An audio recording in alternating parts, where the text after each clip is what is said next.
welcome to Variable Overview, and today we're going to look at the right, and that is we're going to look at the 8 variables that are on the right-hand side of the grid. And there's one thing that you'll notice that they all have in common, and it's the most important thing to recognize about all of these variables that are on the right-hand side. If you look up into an individual variable, any of those 8 variables on the right, and if you look to the upper right-hand corner, what you're going to see is they all have a right mind. They all have a right mind, and the right mind is really the new mind. The right mind is the creative mind. It is very, very different from the strategic mind that's the left. The left mind is deeply focused, and in its focus, it loses its periphery. But the right mind is a mutation. It's a mutation that took place in the visual cortex of the neocortex of the brain. And this visual cortex mutation is about the way in which information is taken in by the right mind, very different from the left. Where the left focuses and draws a line to memory, the right takes in broadly and takes in deeply. As a matter of fact, the potential of right mind is extraordinary. That is, it is capable of taking in an enormous breadth of information, vast amounts of information from every living moment of the day. The whole thing about the nature of the right mind is that the right mind has emerged since 1781. It carries with it a unique creative potential, a creative potential that is inherently a resource. And yet it is not something that is recognized. It is not something that is nurtured, and it is not something that is cared for, particularly in the young. Our children, whether they are left or right in orientation, our children are confined to institutions that only operate strategically. The child with the right mind that goes through a standard schooling system will be constantly under pressure from the mental plane and will never quite feel correct in that sense. They will not feel like they are able to compete successfully with those that are in fact strategic. And because they are not strategic in nature, because their minds are not left, they will suffer from the impact of deep conditioning, constantly trying to force themselves to develop mental skills that are not natural for them, that are not healthy for them, and in the end are certainly not going to be productive for them. The right mind is a special thing. It is not about what the right mind delivers in the moment. It is about what the right mind takes in and what it can offer to those who access it. I call it a well. It is a deep resource. And the right being, once they are confident in the way in which their mind operates, no longer needs to feel the need to compete in a strategic world, but to wait for their creative capacity and their creative potential to be drawn on. Like everything related to human design, this deep creative potential inherent in the right mind is something that will only come to the surface and be correct when the being itself is correct, when they are following their strategy and authority.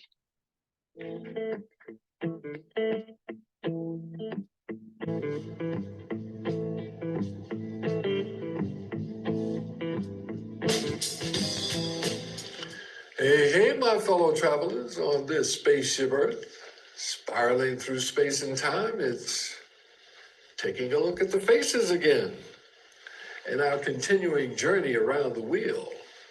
So today, not one of my favorites, but a very potent place in the wheel. And today we're talking about the face of Christ consciousness, or the Christ consciousness field. It's more, remember, we're talking about something that's a force here in the wheel, something really larger than just an archetype. But we are dealing with the Christ consciousness, the Prince of Peace, the Christian mythos of, the Savior of mankind that brings the message of love thy neighbor as thyself. This is the source in, again, we're looking at the bond of duality is the bedrock of civilization, how you make it work, how we survive. And Well, the duality is really the bond of humanity. Yeah. I mean, it's how human beings actually thrive. Yeah. It's how we got to where we are. And we looked at the patterns, we looked at how to maintain it. Here's where really we get to that potential for the benefits of the bond itself. Well, okay. You know, we're kind of talking about the form and the mind, you know, and up until a certain point in time, it was the male's aggressiveness that maintained and expanded the survival possibility. And now, you know, we're talking about somebody who's saying, hey, look, there's another way that you can advance. It doesn't always have to be kill, kill, kill, kill. This is where brain over brawn really steps in, you know, that it is not only desirable to have non-threatening competition, but it's really a way of everybody succeeding. Everybody, the wealth becomes more accessible. The rise of the middle class, if you want to say it that way, you know, it's a way in which the whole society functions better. It's not economical to kill off your reproductive males. Yes. You know, it takes a lot to raise a man to adulthood. It's a big project. So if you can find a way for people to work together, then you get something really different here. And what we're dealing with also is this bond with God. You know, looking at these fears, you know, here, and the prime one here is the fear of God itself, you know, the ultimate fear of authority. And, you know, there's kind of these duality here again of, you know, the fear of God on the religious level, and then the fear of, you know, inadequate authorities or corrupt authorities on the secular level. You really get this separation of the kingdom of God and the mundane plane, you know. But again, you know, this is mind propaganda. Absolutely. This is mind saying that mind is the one true God. And, you know, the form has to, once again, has to bow to the one true. And that's, you know, that's what the mind, in essence, that's what its evolution was. To get to a place where, you know, we could identify everything that exists, where we could begin to understand, you know, how this works and how that works. The difficulty is that, you know, mind has wanted to maintain control, and that's what this programming is. That's what these God's heads represent, a particular theme of control. And Christ consciousness is one of the biggies. Love thy neighbor. Yes. Not as they are, but as you are.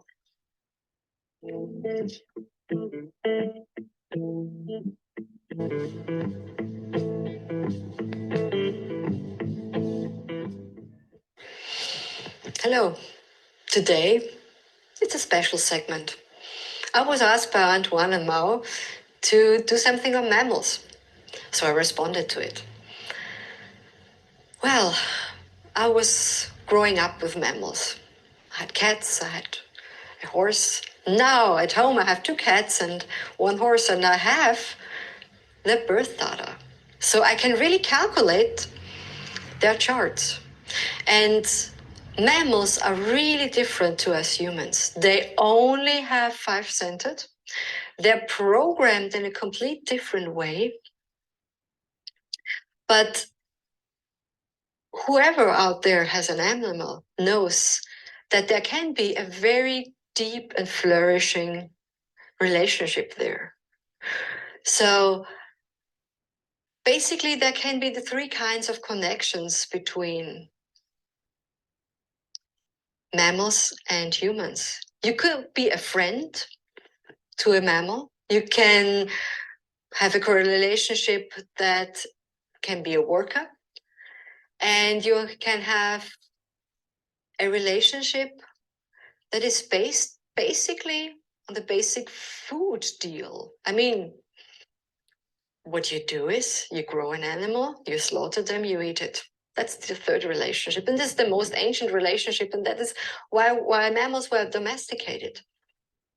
But when we look at our pets, it's so nice to know these pets, to have a understanding why they operate the type-wise, they're really different. Most of the mammals are reflectors. They're rare projectors, rare generators, and rare manifestors out there. So that really means whatever it's up in your system, the animal reflects on you. And I have given a course on the mammal matrix where one of my students was a vet. And she said, it's so interesting. All the diseases that mammals have are in a way just a reflection of the diseases that a human being has. And she didn't know why. And the explanation is because most of those animals are reflectors. And for instance, when I work with my horse, the horse has only one gate, gate 19. And I have the 49. So we have this deep inherent relationship about food. She loves to work with me, but she has to have her special cookie at the end. And whenever I'm working with her, and I always say my horse is my best therapist because I could sense my stress level working with her. When she gets nervous, when she gets stressed, I know it's my stress. And it's so wonderful to understand these animals in a so different kind of way because we can analyze them. We can see why is a dog aggressive? Why needs a dog freedom? Why does a cat really loves to play with you? Why does a cat can be really trained in a way where others say, well, cats can't be trained? For instance, my two cats have the gate 62, which really gives me the connection with my 17 where I can really train them.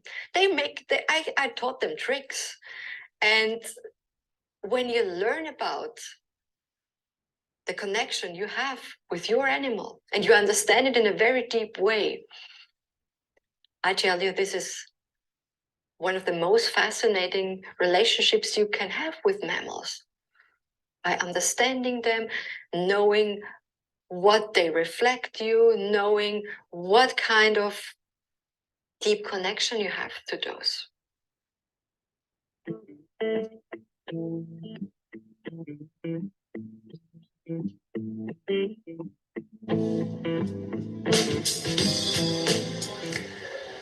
One way to come into the life is to see that you are already in a set pattern, and you don't really believe it when you first hear that's the truth.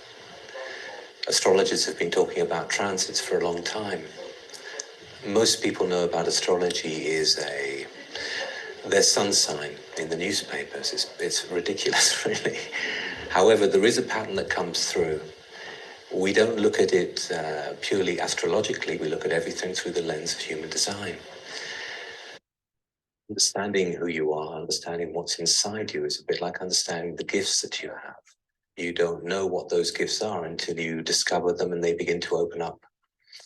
I'm a storyteller. I have the 56 line 1 in my personality Earth. So everything's a kind of story for me. It's like life is the experiences as a series of stimulations in terms of what is really the story of the day. Well, the story of the day is framed by the transits. If you get your chart of the day, you can see what's going to be there in front of you. This is a framework, like understanding yourself through the design, through what your chart is a framework the content of the life is always going to be different, but it will have the same flavor.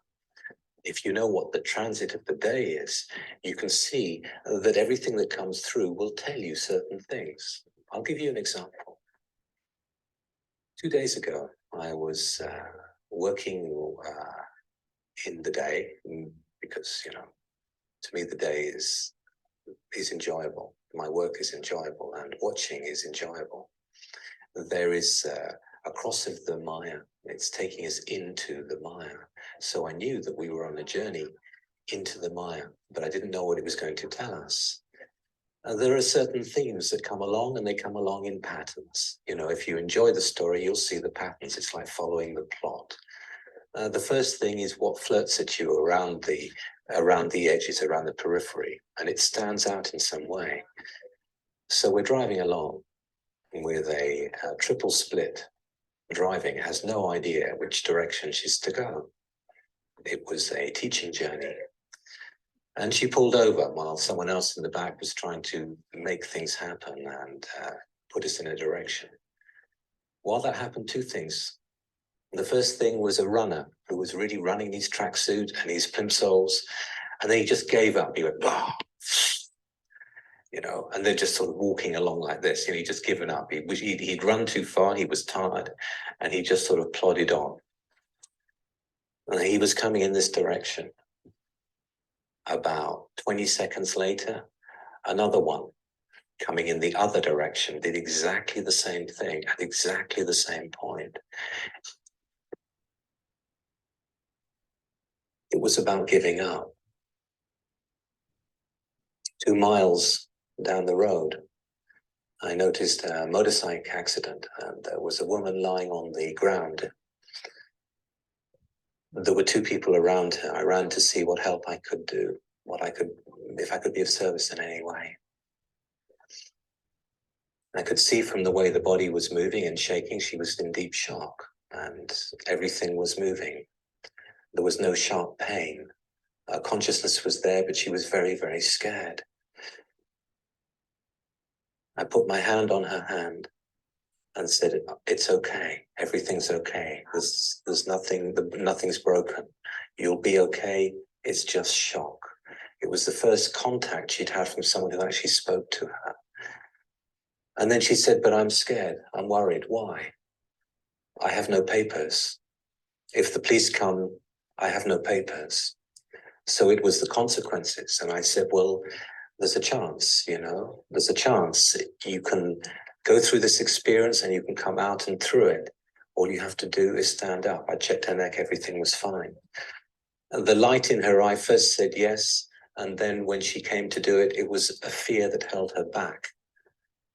She didn't have the energy to come out of that. So she went through the whole experience of going to hospital for no reason, and she would have been deported. She gave up, just as the runners had given up. There was a chance, but she couldn't take it at that point. And then we went further into the Maya, the place of the tribe. And the journey carries on. It's if you understand what's in the transit field, you understand the quality of what you're going to meet, and then you just let it open up in front of you. It's incredible. The more consciousness you have of what's going on, the more you see. The transit field awareness can really help everyone. And then you don't fight the program, you accept it and enjoy it.